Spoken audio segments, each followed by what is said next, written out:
Hey you guys, another air puzzle video. This is going to be the first one from Unit 6. So I know the Nearpod was taking a look at some measures of center and measures of spread. Now I want to just have some ways for us to visually represent our data. And the first way of doing so is kind of those dot plots. And I'm sure you guys have seen these before. I'm going to work this first example. So let me go ahead and read through what it says. So the number of goals scored by Banneker's soccer team has been recorded for the past 10 games. And then here are those scores. They want us to arrange this data in a data plot. In a dot plot. A dot plot is a graphical display of data just using dots. So here we go. What we're going to do first is we're going to label out our x-axis. And just as a refresher, that's the one that's going horizontal side to side. There's only one axis here anyway, though. I'm going to list these out using the data that I have. I see my data kind of goes from, I see the lowest here is 1, the highest being 9. But instead of me just looking at that list and kind of trying to guess to figure out, what I could do is just order them out. And I want that to be your first step as well. Just let's organize our data, put it from least to greatest. So I see I have a 1. I'm going to change my font, make it look a bit smaller. Then I have a 2. I see a 3 here. Then I have a 3 there. Do I have a 4? No. Oh, yeah, a 4 up there. 5. 8. Oops. I forgot the 6. Let me go grab him. And that's why it's great to kind of organize your data out, and then I kind of scratch through the numbers once I've used it, just to kind of make sure that all those numbers are being utilized. So I see we do have those 5 different scores from those games, so now we can put this on a dot plot. What we should notice is that our data is going from 1 to 9. So that's the same thing we're going to have our x-axis do. It's going to go from 1 to 9.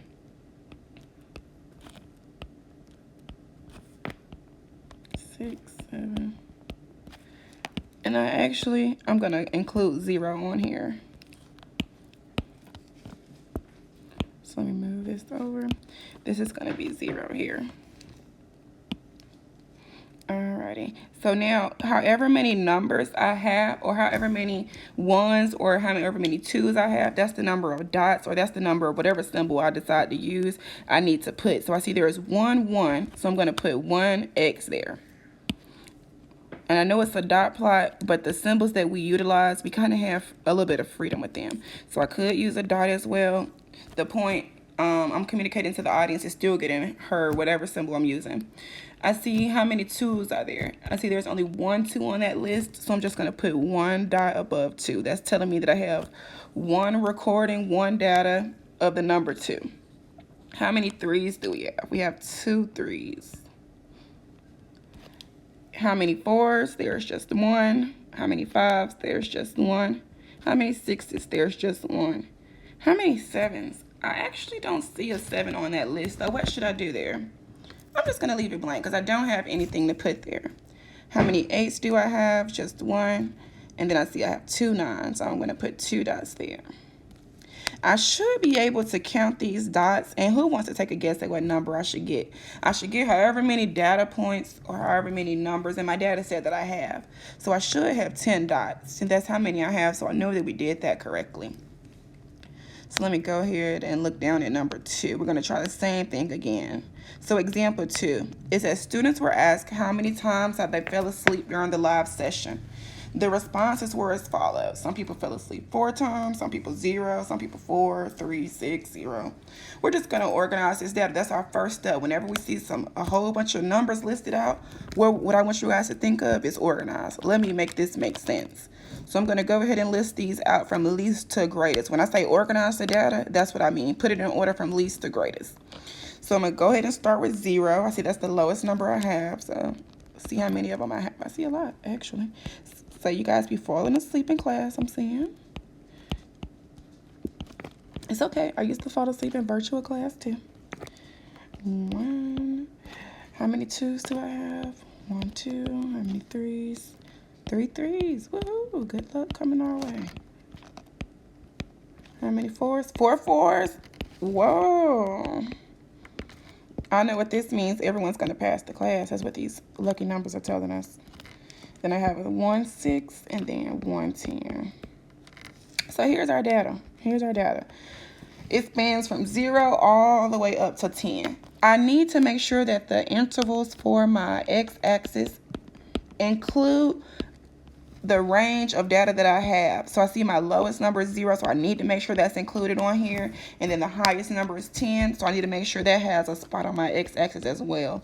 And I'm just going to label these out 1 through 10 in between.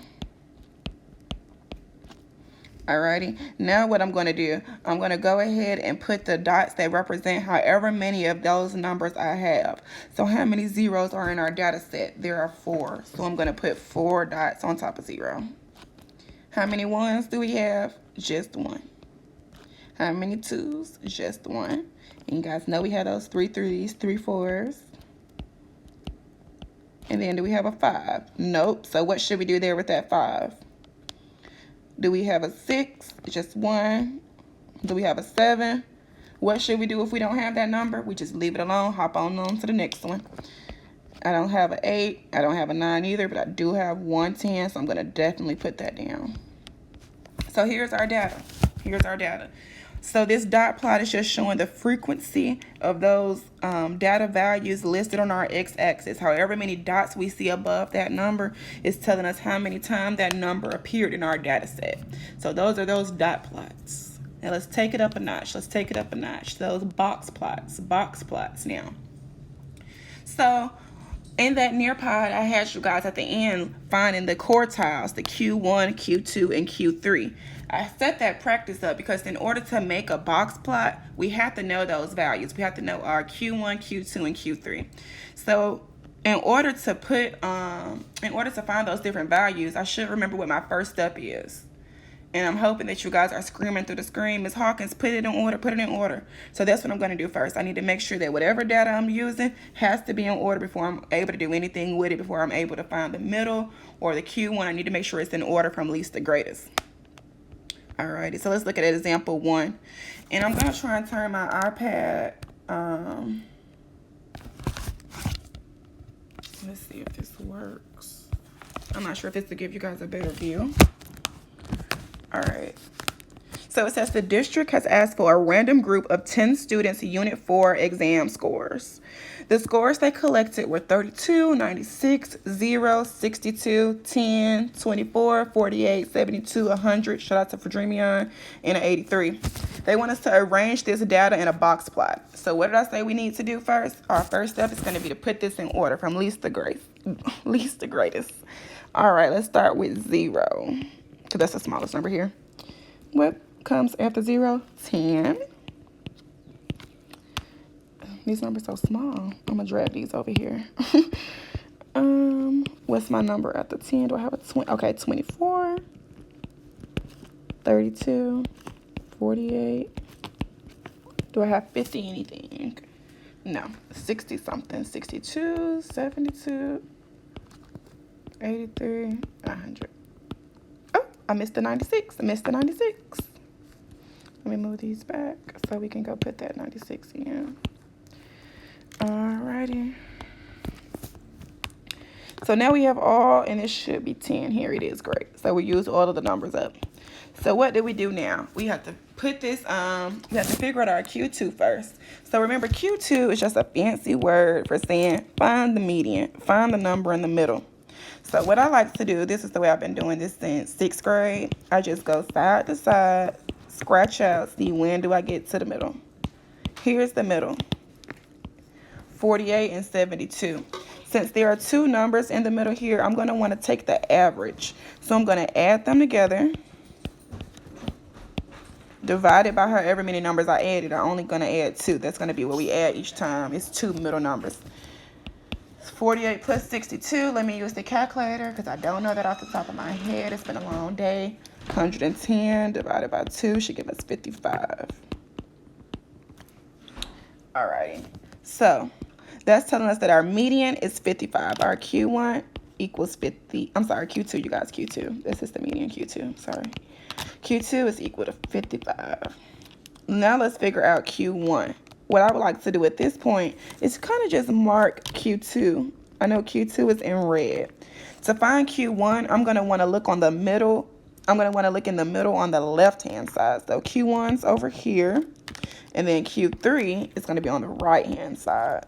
So Q1 is going to be whatever numbers in the middle on the left. So I have and maybe I can clean this up a little bit. I see it's a lot going on the screen. Let me erase some stuff, you guys.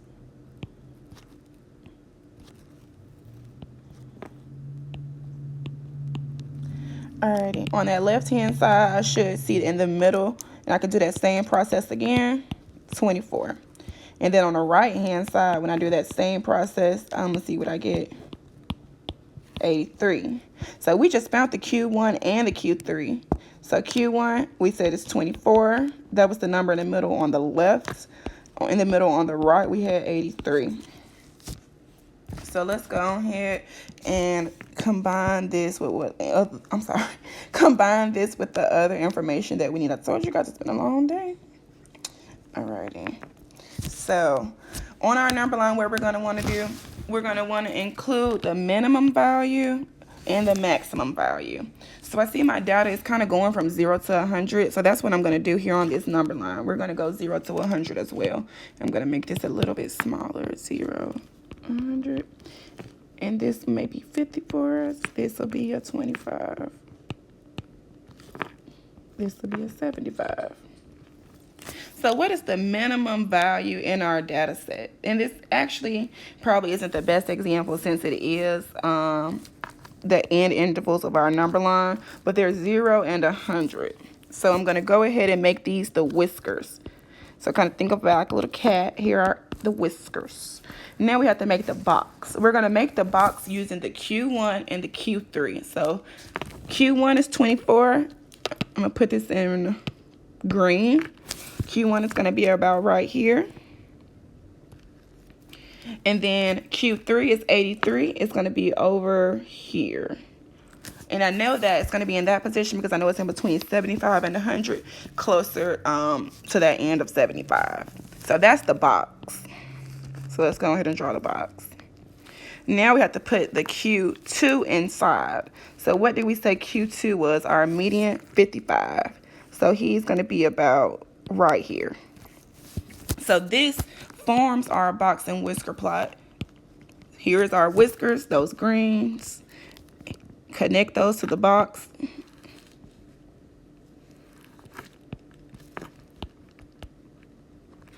So this is kind of how we form that box and whisker plot.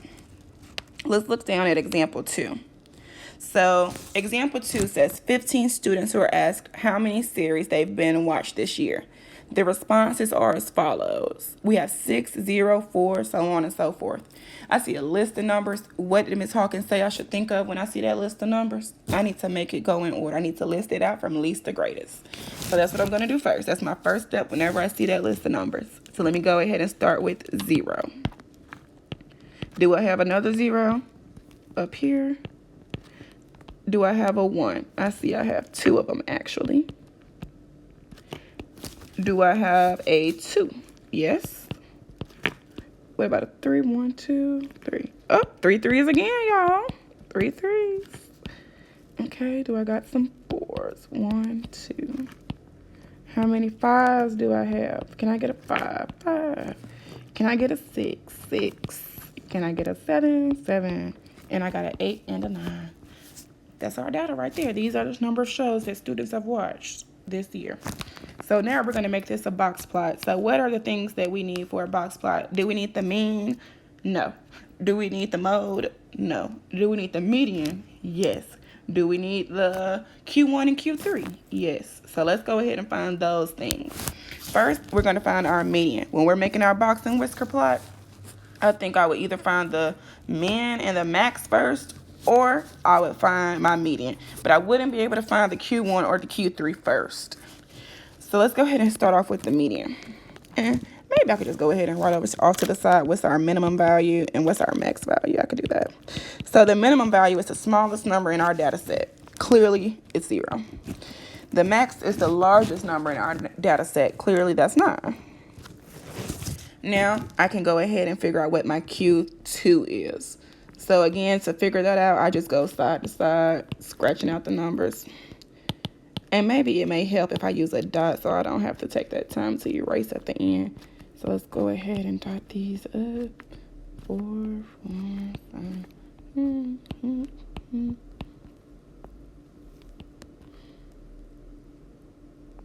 Alright, it looks like this lucky number 3 is in the middle. So what is number 3 in the middle right there? What is that? It's going to be our Q2. Q2 is equal to 3. Now we have to figure out what number is in the middle on the left. What number is in the middle on the left? So let's go ahead and do that. And I'm going to do that, and I'm going to do it in another color, actually, purple.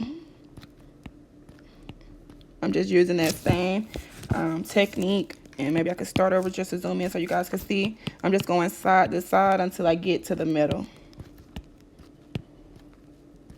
3 on each side. Right here is the middle. That's number 1. So number 1 is our Q1. Let's figure out Q3. I'm going to put him in blue. Q3 is going to be the number in the middle on the right. So I'm going to do the same thing, going side to side till I get into the middle. Ding, ding, ding. Lucky number 6. So now we have everything we need. And I like this example better just because we're not going to take up that whole number line, so you guys will actually be able to see the whiskers in the box, hopefully. So what I'm going to do now is I'm going to go ahead and create my number line. I'm going to go from 0 to 10. And this line is a little bit long to be attempting to do that. Let's see if I could do I'm gonna actually, you guys, we're gonna go by 2s. So our graph is gonna stop right here. This is gonna be the extent of our graph. So we don't actually have to use the entire number line as well. We just have to make sure whatever part we're using communicates to the audience or our data set. So the minimum value here, 0. That's my whisker. Max, 9. That's another whisker. Then I make my box. My box is going to be formed with Q1 and Q3. Q1 is 1. I know 1 is going to lay directly in between 0 and 2. And I know 6 is right here. This forms the box. Now I have to put the middle line in, our Q2, which we said was 3. And now I just connect. So here's my box and whisker.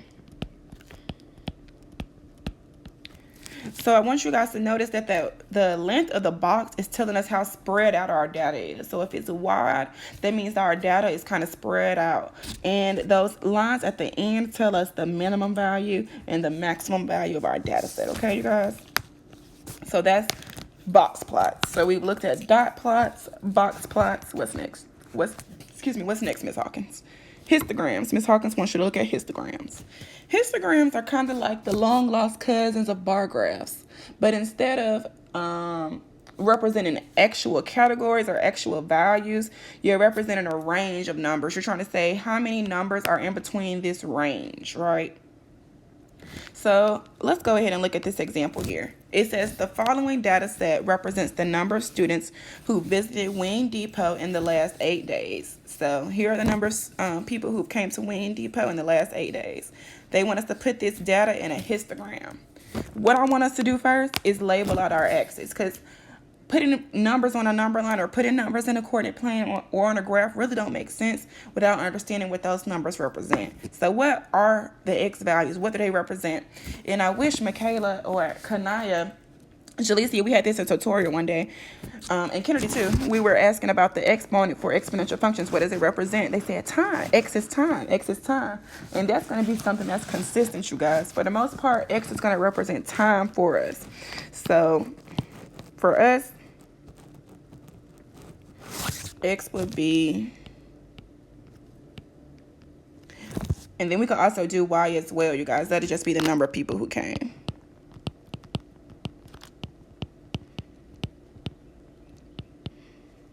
Or no, I'm sorry, I'm doing this so incorrectly.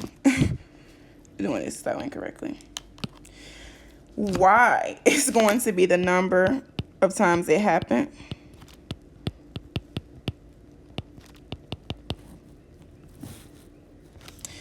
X is going to be that range of guests. So this actually doesn't apply to the example I was just trying to reference from tutorial in class. But for those exponential functions, and most times, just not for this histogram right here, x will be time. But for our x value right here, we're just going to have those different ranges. So we may have from 0 to 100, and then 200, and then 300, right? So here are my different intervals. This is our interval. This is our interval. This is our interval. What I'm going to want to do now is organize my data, smallest to greatest, least to greatest. So let's go ahead and do that first. The smallest number I have here is 75. Then I got a 96. Do I have anything in between? No, nothing with 100. But I got a 211. Then a 254, 255, 271, 279, 291. Let's see how many. Did I? 1, 2, 3, 4, 5, 6, 7, 8. 1, 2, 3. Okay, I did it right. Great. Finally. So now let's go ahead and see how many do we have in that range. How many numbers do we have in this data set from 0 to 100? 2. 1, 2. So over that range of 0 to 100, I'm going to put 2. I'm going to make that bar go up to 2. How many numbers do I have from 100 to 200? Actually, I don't have any. So I'm just going to go ahead and leave that blank, how we do on that dot plot. How many numbers do I have from 200 to 300? 6. Because all of our data, the rest of our data set is in that range. So that's what I'm going to do on that next bar graph. Go all the way up to 6. And please make sure that you're shading in these bars. Hence that word right here is using a rectangle. So I would recommend that you shade those bars in so you can see. So that's our histogram. And I just want to go back to that and make sure I'm correcting myself on that definition. So our x-axis for the most part is majority time. But for histograms, our x-axis is actually going to just be whatever our data set is referring to. So for this data set, it was referring to the range of guests or the number of guests that came. So whatever our data set is talking about, that's our x-axis. All right. So I said for this add puzzle, I know it's long, y'all. Thanks for bearing with me. I said for the last part, I want to describe data. So we talked about how to represent data visually. Now I want to have us be able to describe it, talk about it. So skewness, that's one of those vocabulary words I want to throw in. That's referring to the type and degree of a distribution's asymmetry. Sounds a little bit complex, right? But what that definition means, how does it look? Does it look like it's leaning to the right, leaning to the left? And pay attention to that definition, because this took me a while to grasp in college. Skewed to the left actually means the high end is on the right. So whatever way it's skewed, that's the way we're saying is short. That's the way we're saying is a low. So notice skewed to the left, that means the left side is low. Skewed to the right, that means the right side is low. So let's go look up here, because we're going to define our data. And I think this one right here is example 2 is a good one to do so. So I just came up to dot plots for example 2. What would you guys say this graph is? And if I wanted to put this in sorry, I'm trying to say it. If I wanted to put this kind of on a graph of what that would look like, it would kind of look like what this red picture is here. And I know that because most of my values are kind of on the left hand side. So wherever I don't have a lot of values, that's where it's skewed to. So in this dot plot, I can see over here on the right hand side, kind of empty. So the right hand side is empty. So looking back at that definition, which way do we say that's skewed? So the right hand side was empty, so that's skewed to the right. Okay, I'm trying to see which other one is a good example to look at. Okay. No, not that one. Well, we could. Let's look at this box and whisker plot down here. Does it kind of look like this one is kind of shifted a certain way? I would kind of say that the values are tending to the lower hand side of that number line. I wouldn't necessarily go as far to say that it's skewed, but I would say that it's kind of shifted to the left. Okay, looking down at those other definitions, I want to touch on bimodal and then symmetrical representation. Bimodal, I want you guys to kind of break that up. Bi, that means two. Modal, they're referring to our mode. So they're saying two modes. And that's what we kind of notice with these two humps here. Because let's talk about what the mode represents. Is that the most repeated number? Is it the middle number, or is it the average? That's the most repeated number. So it would make sense that we have some high humps right here, because we have a lot of data right there, because this is where our mode is. So that's what that bimodal means. We'll see two of those humps. Symmetrical, that's just meaning we're kind of going low, low, low. I'm sorry. Gradually getting higher. We're gradually getting higher. We peak, and then we go right back down that same side. Right back down that same side. And as a tidbit, what function does this look like? Linear, exponential, or quadratic? I just want to throw that in. But that's actually all for this ed puzzle. And I don't want to say actually all, like this video isn't probably 30 minutes long. So thank you guys for watching. And I'm definitely going to try and make sure that the ed puzzles aren't this long again. But thank you guys for staying through to the end. Have a good one.